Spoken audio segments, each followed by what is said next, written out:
सुबह की पहली किरण के साथ जब मोहन अपने खेत पहुंचा तो उसकी आंखें फटी की फटी रह गईं। जहां कल तक धूल उड़ती थी, आज वहां घुटनों तक ऊंची हरी भरी फसल लहलहा रही थी। बड़े बड़े चमकदार आलू और मोतियों जैसे मटर के दाने। तभी वहां से काला गुजरा। काला हैरानी और चिढ़ के साथ, अरे मोहन, ये क्या तमाशा है? कल शाम तक तो यहाँ मिट्टी उड़ रही थी और आज एक ही रात में इतनी बड़ी फसल। कौन सा गड़ा हुआ खजाना हाथ लग गया है तेरे? या कहीं शहर से कोई चोरी का माल लाकर यहाँ गाड़ दिया है? नहीं काला भाई, ये ना कोई चोरी है और ना कोई तमाशा। ये तो ऊपर वाले की मेहरबानी है। कल एक घायल चिड़िया की मदद की थी, बस उसी की दुआओं ने आज ये रंग दिखाया है। देख भाई, कितने सुंदर आलू और मटर है। तू भी थोड़े घर ले जा। दुआएं? चिड़िया मुझे बेवकूफ समझता है। ये जरूर कोई काला जादू है। जोर से, मुझे तेरे खैरात की जरूरत नहीं है मोहन। याद रख, जो रातों रात उगता है वो रातों रात ढल भी जाता है। काला के मन में शांति नहीं थी। वो जानना चाहता था कि मोहन को ये सब मिला कैसे।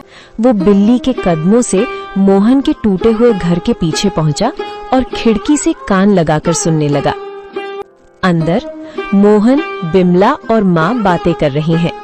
मोहन, मुझे अब भी यकीन नहीं होता। वो सुनहरी परी सच में हमारे लिए फरिश्ता बनकर आई थी। उसने कहा था ना कि जब तक दिल साफ रहेगा ये फसल बढ़ती रहेगी। हाँ बिमला, उसने उसी बरगद के पेड़ के पास दर्शन दिए थे जहाँ से मैं रोते हुए लौट रहा था। वो दिव्य प्रकाश, वो ममता भरी आंखें, मैं कभी नहीं भूल सकता। काला भाई को शक हो रहा था, पर उसे कैसे समझाऊं कि ये सब दया का फल है। काला खिड़की के बाहर बुदबुदाते हुए, अच्छा तो ये बात है।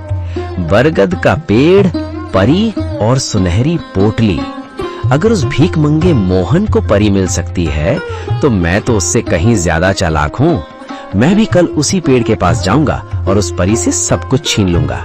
काला सुबह सुबह उसी बरगद के पेड़ के नीचे पहुंच गया। उसने एक जाल बिछाया और एक चिड़िया के आने का इंतजार करने लगा। उसने सोचा कि वो किसी चिड़िया को घायल करेगा और फिर उसकी मदद का नाटक करेगा। कहाँ है वो परी?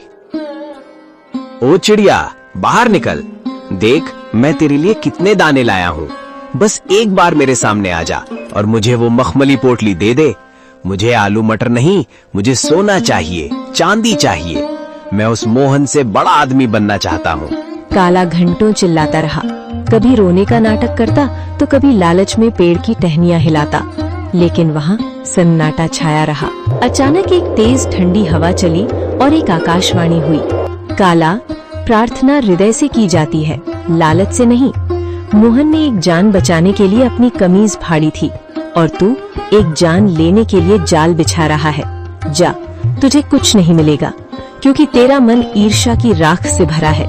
लालच की फसल कभी मीठी नहीं होती। नहीं, ये नाइंसाफी है। उस गरीब को सब कुछ और मुझे कुछ नहीं। अगर मुझे नहीं मिला तो मैं मोहन का भी कुछ नहीं रहने दूंगा। मैं आज रात उसके खेत को शमशान बना दूंगा। मोहन ने पहली फसल घर लाई। बिमला ने जब आलू और मटर की सब्जी बनाई तो उसकी खुशबू पूरे गांव में फैल गई। बीमार माँ ने जैसे ही एक निवाला खाया, उनके चेहरे पर रौनक आ गई। पिताजी, ये आलू तो बहुत मीठे हैं। क्या ये सचमुच हमारे खेत के हैं? अब मुझे स्कूल जाने के लिए नया बस्ता मिलेगा ना? हाँ मेरे बच्चे, अब हम कभी भूखे नहीं सोएंगे। बिमला देखो, भगवान ने सुन ली। आज माँ की आंखों में चमक देखी? ये उन जादुई बीजों का ही प्रताप है। बिमला आंखों में आंसू भरकर, मैं तो डर गई थी मोहन। मुझे लगा था कि गरीबी हमारी पहचान बन गई है, लेकिन आज पहली बार लग रहा है कि हमारे घर में भी लक्ष्मी ने कदम रखा है। पर मुझे उस काला से डर लगता है। उसकी नजरें हमारे खेत पर जमी है।